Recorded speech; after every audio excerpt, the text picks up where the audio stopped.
The chamber of the Galactic Council was silent. The kind of silence that came only when fear pressed down like gravity. Every species in the galaxy knew the stories. It wasn't a myth told to scare children. It wasn't a rumor whispered in spaceports. It was a truth carried like a shadow through centuries of exploration. There was a world out there, a world wrapped in violent storms, burning skies, shifting lands, and creatures so ruthless that no one had ever returned to speak of them. They called it the Monster World. No map labeled it. No captain set course for it willingly. It was a place that lived in the nightmares of explorers. And now, for the first time, the council had gathered to decide what to do about it.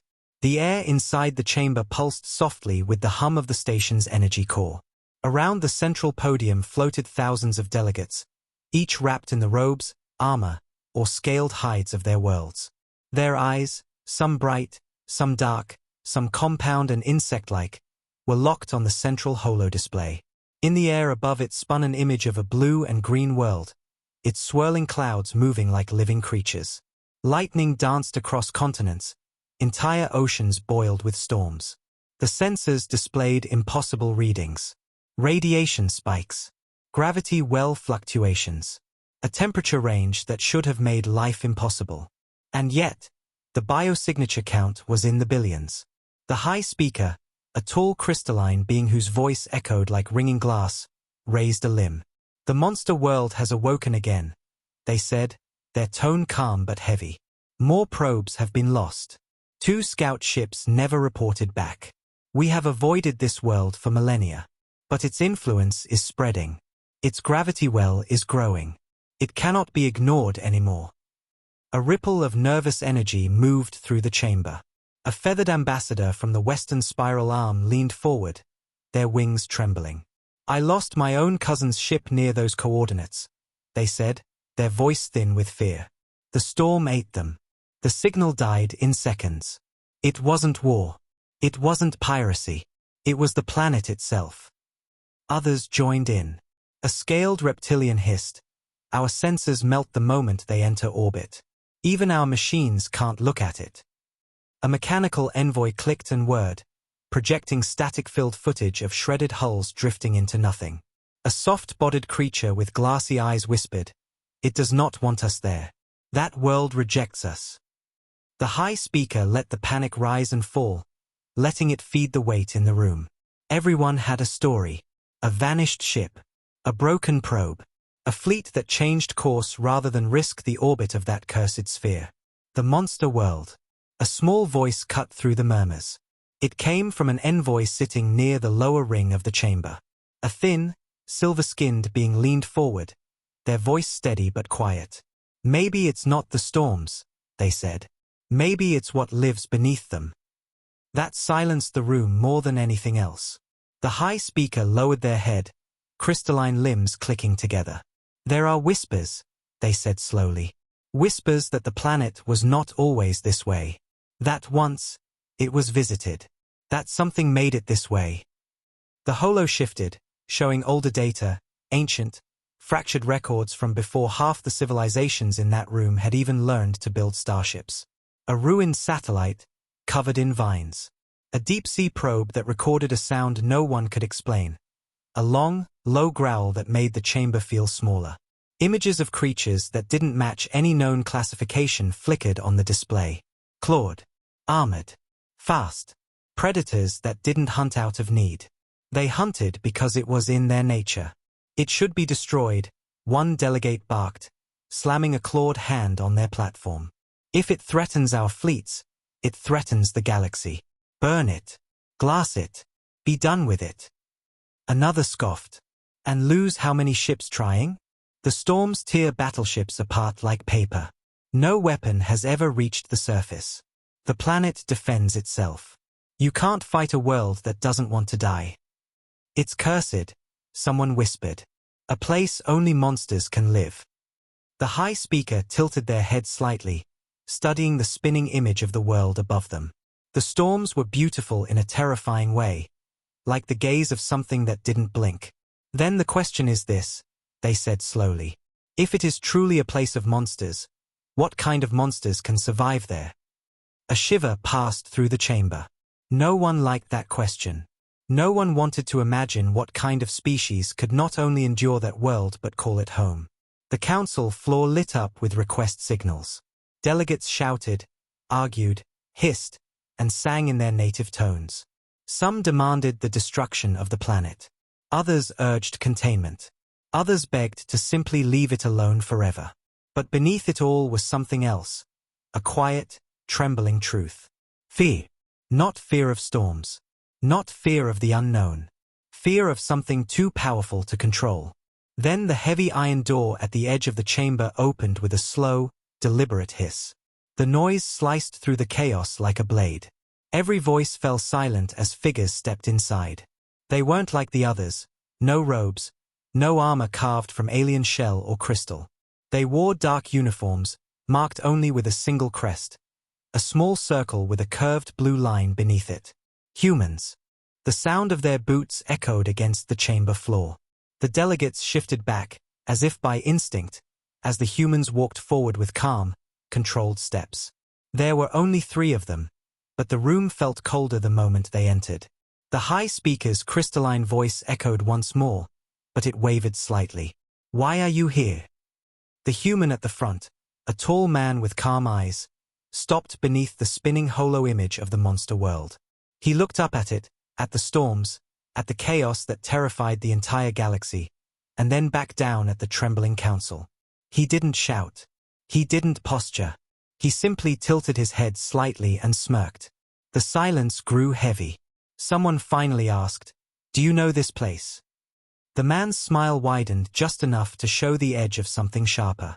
"Of course," he said softly, his voice steady and amused. "That's Earth." The chamber froze.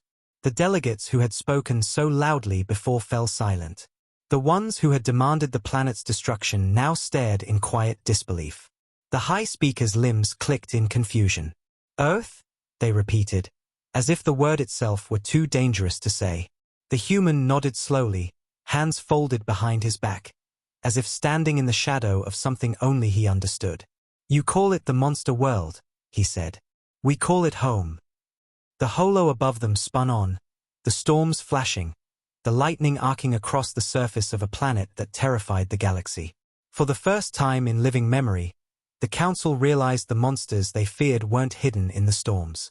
They were standing right there in front of them. The council chamber did not recover quickly from the weight of that single sentence.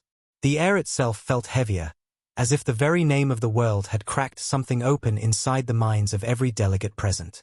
Earth. The word lingered like the echo of a distant explosion, soft but impossible to ignore. The galaxy's most feared world was not some nameless storm planet lost at the edge of a black hole. It wasn't cursed land or a graveyard of ships. It was real. And the people who called it home were already standing in the room. A wave of whispers swept through the tiers of floating platforms. Some species clicked their mandibles in alarm, others hissed through fanged mouths, and still others simply stared with unblinking alien eyes. The humans did not shift, did not raise their voices, did not explain themselves. They stood at the center of that storm of fear with the calmness of predators who didn't need to roar to be dangerous. The high speaker leaned forward, crystalline limbs grinding softly. "Are you saying," their voice trembled faintly for the first time in living memory, "that your species comes from that world?" The lead human nodded once. "Yes." The feathered delegate who had lost a cousin's ship near the planet rose in panic. "That's impossible," they screeched, wings trembling. "No intelligent species could survive there. Not in the atmosphere. Not in those storms. Not with those predators. Nothing sentient could thrive in a place like that." The human's expression didn't change. "We didn't just survive," he said softly. "We adapted." A low, uneasy sound rolled through the chamber.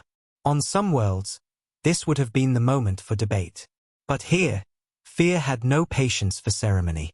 A scaled reptilian slammed its claw against the railing of its platform. "We sent ships into orbit around that cursed place. They melted before they could even get through the storms. If your people came from that world, then what kind of monsters are you?" The human finally looked up, and in that moment, Every delegate felt something strange. His eyes were calm, almost gentle. But behind that calmness, there was a quiet, feral heat. The same kind of heat one might feel when standing too close to a wildfire.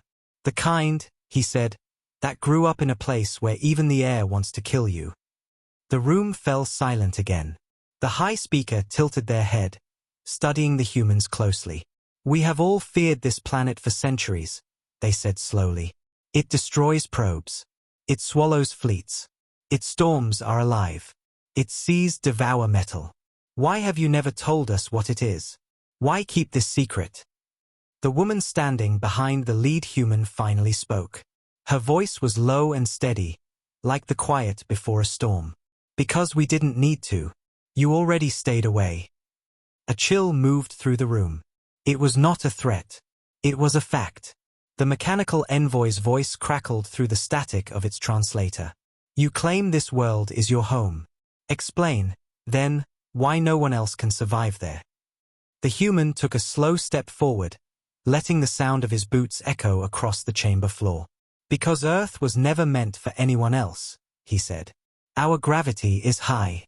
Our storms break mountains. Our oceans can crush ships a mile beneath the surface. Our forests hide predators faster than your drones can track. Every species on that planet evolved by tearing something else apart. That's the world that made us. You send your probes and ships, and the planet rejects them. But we are not outsiders. We're what it made." The feathered delegates slammed their claws against their platform. "Then you are the monsters." The human met their glare without blinking. "Yes." It wasn't a confession. It wasn't even arrogance. It was simple truth. One of the elder delegates, a gray-skinned being who had witnessed more wars than most species lived through, leaned forward slowly. "You call this planet home," they rasped. "But no one has ever seen your fleets defend it. No outposts. No beacons. You built colonies across other stars. But not there. Why?" The human's lips twitched upward, but it wasn't a warm smile. It was the kind of smile that didn't need words to terrify. "Because Earth doesn't need defending," he said. "The last time someone tried, the planet itself did the job for us." A holographic projection flickered to life in the center of the chamber. One of the alien delegates had pulled up archived footage from a failed invasion attempt decades ago. The fleet's records were still stored in council archives as a warning to others. The footage was grainy and distorted, the signal eaten away by Earth's chaotic atmosphere, but the meaning was clear. Massive warships entered orbit, their hulls already sparking as they fought the gravity well. The storms below grew like something alive, reaching up with cyclones the size of continents. One ship tilted at a strange angle, its shields overloading. Another tried to escape but was pulled back into the violent sky. No weapons were fired. No defenders rose from the surface. The planet itself swallowed them. The chamber filled with the faint sound of static and distant thunder before the hologram vanished. The humans said nothing. They didn't need to. "It eats fleets," someone whispered. "It kills gods," another voice hissed. The reptilian slammed its claws again. "No world should have that power. No species should be born from that." The human's voice cut through the chaos like a blade through water. "We didn't choose it. But it made us what we are. We are faster because our predators were faster. We are stronger because the storms never stopped. We are alive because our home never allowed the weak to survive." He let the words sink in before adding, "That's why your ships fail there. You built your worlds for comfort. Ours built us for war." Every sound in the room died. The heartbeat of the planet played faintly through the memories of every envoy. Storms. Teeth. Fire. Evolution without mercy. The high speaker's voice shook for the first time. "What do you want?" The human tilted his head slightly. "Nothing. You fear Earth. That's enough. We didn't come here to ask anything from you. We came to make sure you understand." The feathered delegate's feathers bristled. "Understand what?" The human's eyes narrowed, and the storm that lived in him flickered just behind the calm surface. "That the monster world you fear so much isn't waiting for you. It's already taken everything it wants. It has us." For the first time in centuries, the Galactic Council, an assembly that had faced black holes, wars, and plagues, sat in silence not because they had nothing to say, but because they finally realized what they had feared all along. The storms weren't the danger. The predators weren't the true monsters. The planet had simply forged something worse. Humans, the air in the chamber felt like it had grown colder, though no temperature controls had changed. It wasn't the climate that shifted, it was the mood. The delegates had spent centuries trading rumors of the monster world, using it as a warning for reckless captains and a bedtime tale to scare their young. Now, the myth stood before them in flesh and blood. The humans hadn't raised their voices. They hadn't threatened. They didn't need to. Their calm alone was heavier than a fleet of warships. It was the quiet of something that did not fear. The High Speaker rose from their throne, the crystalline plates of their form reflecting the eerie blue light of the holoprojector still spinning Earth in the air. If this world belongs to your kind, they said slowly, then explain something to us. Why does it destroy everything that dares to touch it? The lead human didn't look away from the swirling projection of his home. His hands stayed clasped behind his back. Because it's Earth, he said softly. And Earth doesn't like uninvited guests. Murmurs rippled through the council. Some species, those who had lost ships, hissed in outrage. Others simply sat frozen, as if any movement would draw the predator's gaze. The reptilian delegate, his scaled armor glinting, slammed his clawed hand against the console. You speak as if the planet itself is alive. As if it chooses who lives and dies. That is madness. The woman standing behind the lead human leaned forward slightly. Her voice was quiet, but every word carried. Madness is sending fleets to a world you don't understand and expecting to live. A feathered ambassador flared their wings in frustration. You mock us, they hissed. We've lost hundreds to that cursed world. The atmosphere burns through shields, the oceans eat metal, and the creatures beneath the storms destroy anything foolish enough to land. You call it home? That makes you worse than the monsters we feared. The human smirk was small and cold. Maybe that's because we are the monsters you feared. That sentence settled like a blade sliding into soft ground. The silence afterward was thicker than before. Someone at the far end of the chamber began to whisper in their native tongue. A prayer. A curse? No one could tell. The High Speaker tapped the edge of their crystalline podium. The data we have is incomplete. Perhaps you should fill in the gaps. Tell us what your world truly is. The human's gaze lingered on the holo. The swirling storms reflected in his eyes like something familiar and beloved, the way others might look at a childhood memory. You think you've seen Earth, he said, because you sent your machines. But machines die on our world. They aren't built to survive what we were born into. He took a slow step forward, his boots echoing on the polished floor. On your worlds, a storm is something to hide from. On ours, it's just Tuesday. On your worlds, predators are rare. On ours, we were the prey long before we learned to hunt. Earth doesn't nurture. Earth tests. It takes everything you have and then demands more.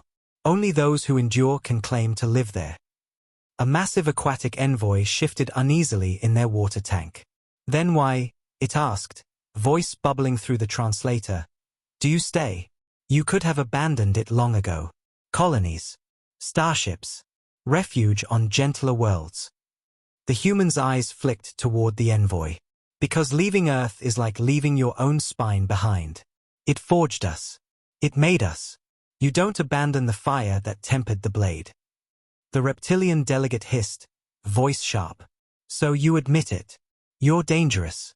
You're born from war. A species made of storms and predators. The human's answer came without hesitation.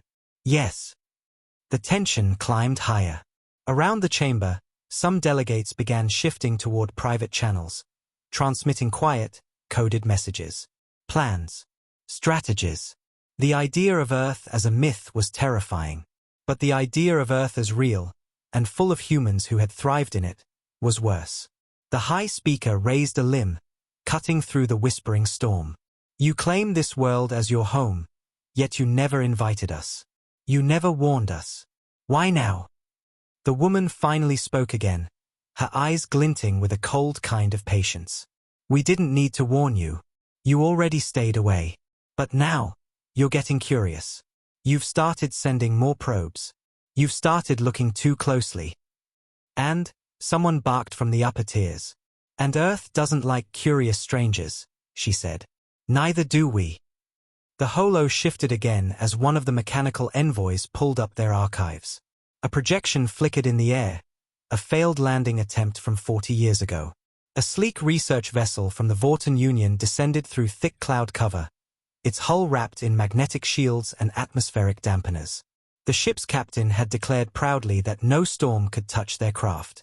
Less than a minute after entry, the outer shields overloaded. The storm ripped the hull apart like paper. The last broadcast from the crew was a single scream. The planet didn't fire a weapon. It didn't need to. The projection switched to another clip. A mining drone designed to survive temperatures that melted steel. It lasted 12 seconds before the atmospheric pressure crushed it flat. Another clip. A creature, massive, horned, with thick muscle and armored hide, ripped apart a lander. A species no one had ever catalogued. The image froze on its eyes. Not wild. Not mindless.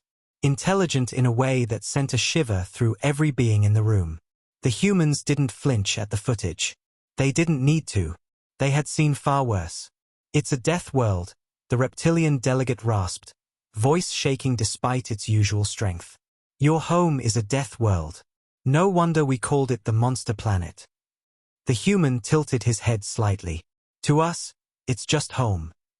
The high speaker's crystalline fingers clicked against the podium. You say this world shaped you, that it forged your species in pain and storm. Then I must ask, their voice lowered. How much of that world lives in you now? The human's eyes flicked up to meet theirs. He didn't smile this time. He didn't need to. All of it. The words landed like the low growl of something ancient in the dark.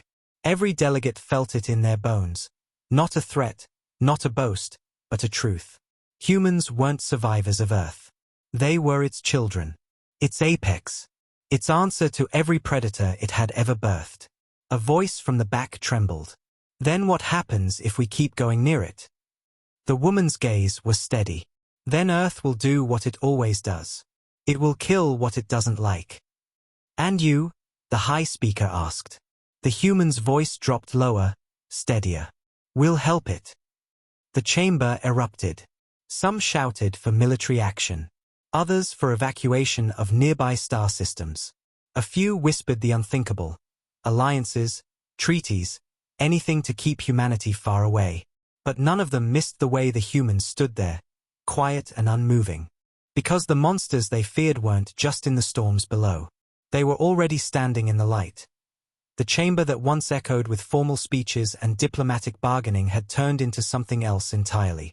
It felt more like a battlefield now, except there were no weapons drawn, only the heavy weight of fear. The delegates argued in a dozen different tongues, their translators struggling to keep up with the panic. Some shouted for a preemptive strike. Others whispered about sealing off the star lanes that even came near Earth's sector. And a few, the oldest and wisest among them, said nothing at all, because they understood something the others didn't dare say out loud. The monsters were not on the planet. They were standing in this room.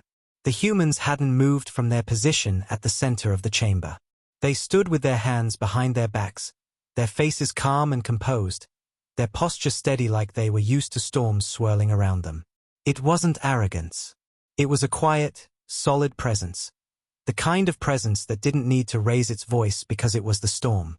Every time one of the delegates' voices cracked in panic, it made the humans look colder, not louder. The high speaker finally slammed their crystalline hand on the podium, sending a sharp, clear ring across the chamber.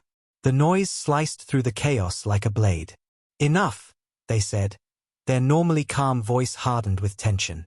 We are the Council. We do not let fear control us. Not even fear of this. But the way their voice trembled at the last word betrayed them. The reptilian delegate leaned forward, eyes narrowing into slits. You're wrong. Fear should control us here. That planet has killed thousands. Its storms destroy everything. Its creatures eat metal and bone alike. And now we learn its children walk among us like it's nothing. A soft chuckle rolled through the room, not from mockery but from the human woman.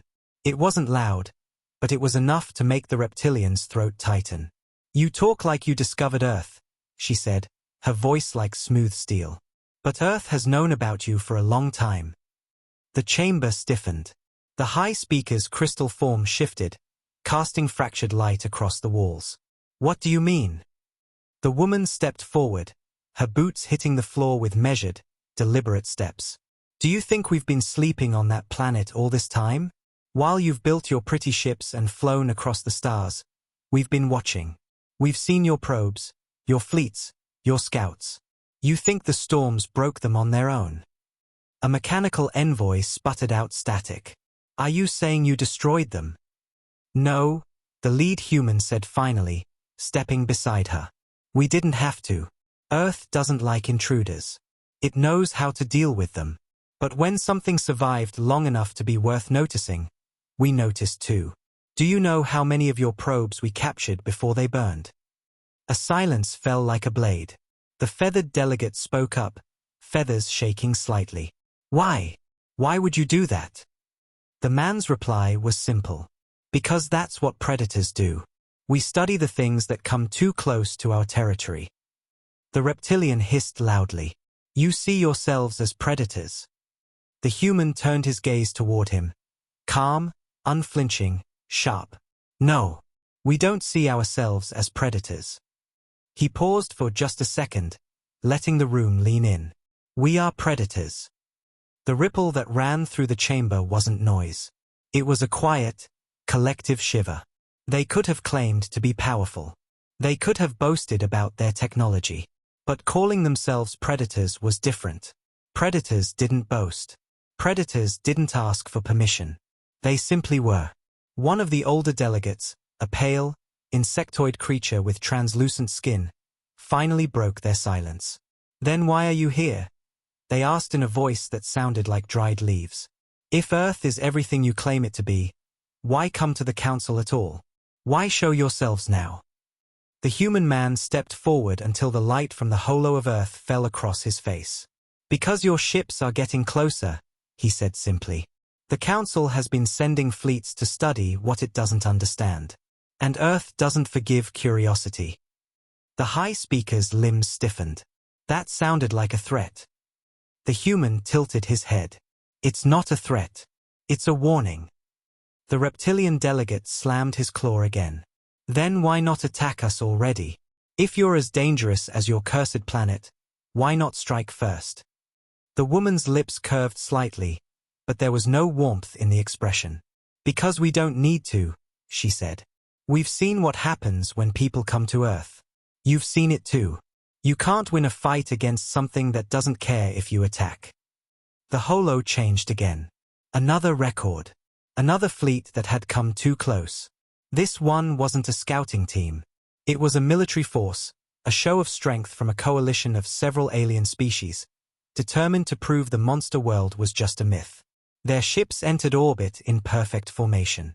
Within hours, the storm system below them swelled into a wall of fire and ash. One by one, their engines stalled. The gravity well twisted their escape routes. And then the storm pulled them in like a whirlpool swallowing a fleet of toy boats. The humans hadn't fired a single shot. "We didn't need weapons," the man said quietly. "Earth has plenty." The chamber's tension was now thick enough to choke on. The feathered delegate whispered something under their breath in their native language. A prayer, a plea, maybe both. A young delegate, clearly newer to the council, finally dared to ask the question everyone was avoiding. How can you live there?" Their voice cracked. "How can anything live on a world like that?" The human woman looked at them with eyes that carried no malice, only an old, heavy truth. "We learned to stop expecting the world to be kind to us," she said. "So we became stronger than the world. We didn't conquer Earth. It forged us like iron in a storm. That's why we're here. That's why we can stand where your fleets burn." The high speaker's voice was quiet now, stripped of its earlier authority. And what if the council decides to neutralize the threat? The human's expression changed for the first time. The smirk was gone. So was the calm. In its place was something cold and sharp, like the edge of a blade pressed against a throat. Then you won't be the first to try. But you will be the last to remember what happened. No one spoke after that. Even the reptilian delegate lowered his gaze. The council chamber, built to contain the voices of empires, suddenly felt too small for the truth they'd let in. Because now they all understood something they hadn't before. Earth wasn't just a planet of monsters. It made monsters. And those monsters had teeth. The chamber was no longer just silent, it was suffocating. The delegates who once came to this place to speak boldly of power, of fleets, of empires, now sat like children caught staring into the dark. The holo of Earth still spun above them, its swirling storms moving with a terrible calm, as if the planet itself was listening. Lightning danced across its continents in great arcs, painting the chamber walls in flashes of blue and white. Every heartbeat of that world seemed to echo through the floor beneath their feet. No one wanted to be the first to speak. The reptilian delegate who had once slammed the railing now kept his claws pulled tight against his chest. The feathered envoy's wings hung low, trembling. Even the mechanical envoy, usually a voice of pure logic, clicked softly as if choosing every word with care. It wasn't just fear of the humans anymore. It was fear of something bigger, older, untamable. Earth wasn't a weapon. It was a storm that had simply chosen not to move.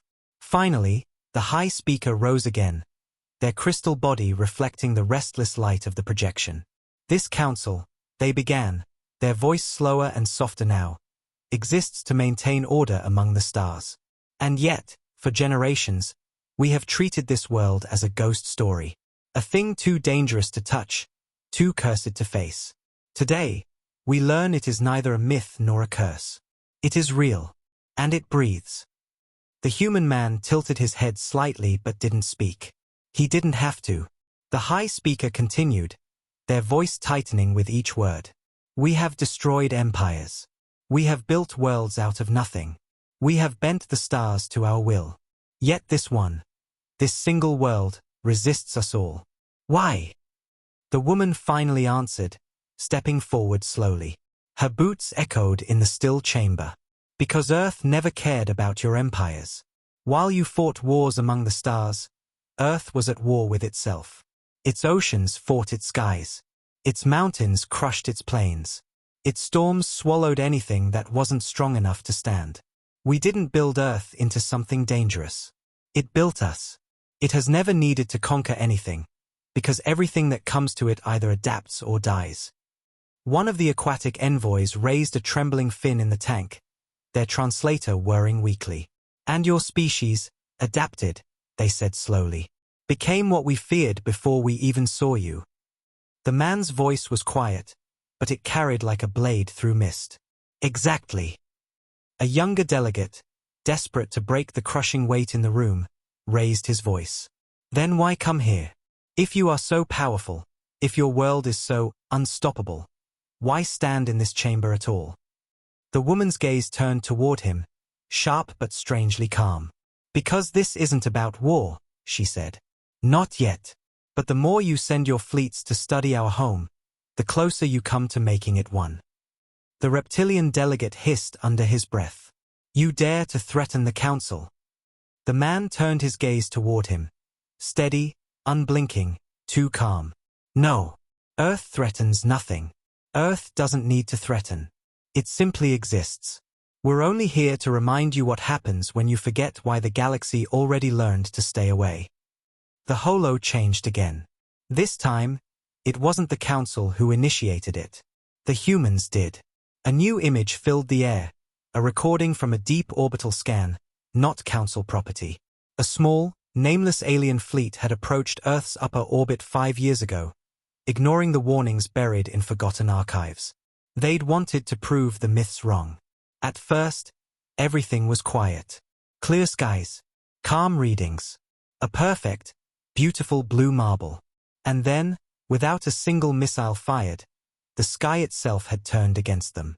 The atmosphere thickened, lightning struck with precision, and hurricane walls formed in perfect spiral formation. One of the ships had tried to climb back out of orbit. The storm reached it anyway. They didn't die in an explosion. They disappeared, swallowed like stones dropped in an endless sea. The humans let the recording end with static. The feathered envoy spoke in a thin, shaking voice. There's something wrong with that world. No storm should move like that. No natural force should aim like that. It's alive. The woman's voice was softer now, but no less dangerous. We don't know if it's alive, but it doesn't forgive trespasses. And neither do we. The mechanical envoy let out a sequence of metallic clicks. And what happens, it asked, if the council decides to act first? To neutralize Earth before it grows into something worse? The man finally smiled again, but this smile was not cold. It was terrifying because it was real. Then you'll learn why your ancestors stayed away, and why no one ever came back. The high speaker stepped forward, their crystal form refracting the image of Earth around them like a storm trapped in glass. Are you implying, they said slowly, that even the Council's united fleets would fall? The man's voice lowered until it was almost a whisper, but the room carried it like thunder.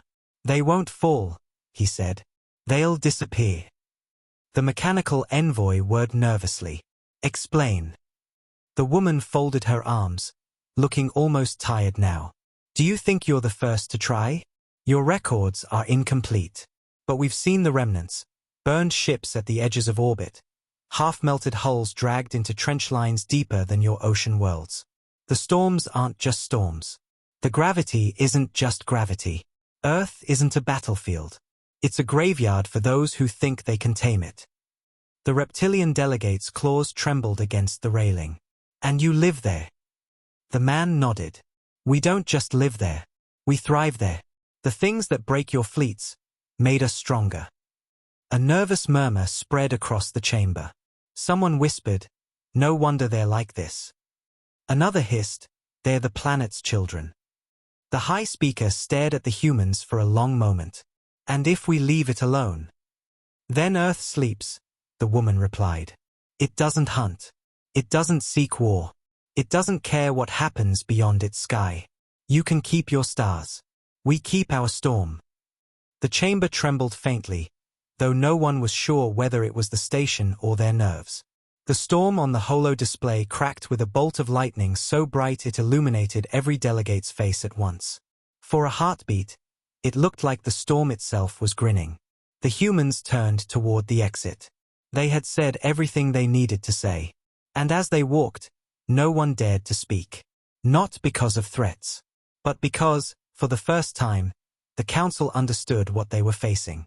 Earth didn't need to attack. It only needed to exist. The monsters the galaxy feared weren't something coming. They were already here, forged in the heart of a world no one dared touch.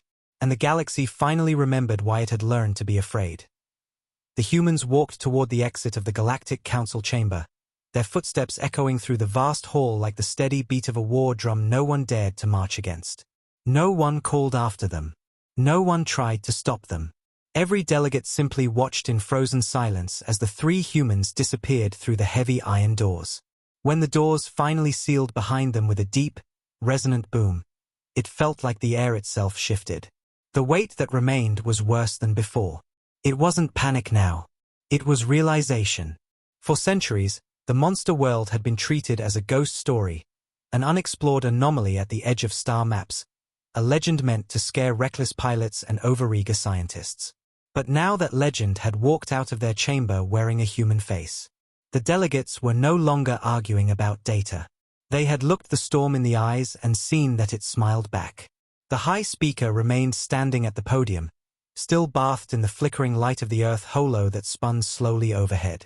Lightning continued to flash over its surface, casting jagged shadows across every wall of the chamber. Their crystalline form caught the light like broken glass. It wasn't the storms that terrified them anymore. It was the simplicity with which the humans spoke. They didn't promise war. They didn't threaten. They didn't plead. They just existed, like the inevitable. The reptilian delegate finally slammed a claw against the railing, his voice hoarse with the kind of fear that hides behind anger. "We cannot allow this. A species that claims a death world as home, a world that eats fleets alive, and they simply walk in here as if nothing can touch them? This is a threat to every star in this chamber." The feathered envoy flared their wings sharply, but their voice trembled. "And what will you do? Send your fleets? We've already seen what happens to fleets. Earth swallows them. You can't bomb a storm into submission. You can't burn a planet that wants to burn you first." A mechanical envoy clicked furiously, calculating in cold, precise patterns. "A preemptive strike is not feasible," it said flatly. "Logistics. Atmospheric resistance. Weapon degradation. Survival rate, less than 0.4%. Complete destruction probability, 0. The aquatic envoy in its shimmering tank lowered its head slowly. "So we can't fight them," it whispered. "We can't conquer their world. And we can't stop them if they decide to leave that storm and turn their eyes toward us." The high speaker raised a crystalline arm to silence the rising storm of panic. Their voice, usually calm and composed, carried an edge of something raw. "Enough. They did not come here to threaten us. They came to remind us why we fear their world. Do not confuse a warning for an attack." The reptilian hissed, fangs flashing. "And what if the warning is just the beginning?" The high speaker turned their sharp crystalline face toward him. "Then we pray the storm never decides to leave home." The chamber fell into uneasy quiet again. Every delegate's mind was spinning with calculations they didn't want to make. Entire defense networks and military protocols were useless against a planet that didn't even need ships to destroy them. Earth didn't have to invade. It was already unassailable. And worse, it had raised something that could walk among them. A younger delegate, trembling but determined, finally spoke up. Perhaps we can negotiate," they said softly. "We've made treaties with powers stronger than us before. Empires rise. Empires fall. But we survive by making deals." The feathered envoy shook its head slowly. "You don't make deals with a storm. You avoid it. You survive it. That's what every story about Earth ever taught us." The mechanical envoy's lenses whirred as it replayed the human's last words, the recording echoing through the chamber like a ghost. "Then you won't be the first to try. But you will be the last to remember what happened." No screaming. No posturing. No need for armies. It was the kind of voice that belonged to a species that had already survived everything. The reptilian slammed his claws again, desperate now. "Then what? Do we just wait for them? Do we sit here while the monsters watch us from their cursed storm?" The high speaker finally lowered their crystalline hand to the console. The Earth holo shimmered faintly, zooming in on its swirling cloud systems, on the endless cyclones that churned as if some sleeping god stirred beneath them. "We do what the galaxy has always done," they said quietly. "We stay away." The reptilian delegate sneered but did not reply. Deep down, even he knew the truth. You cannot fight a storm.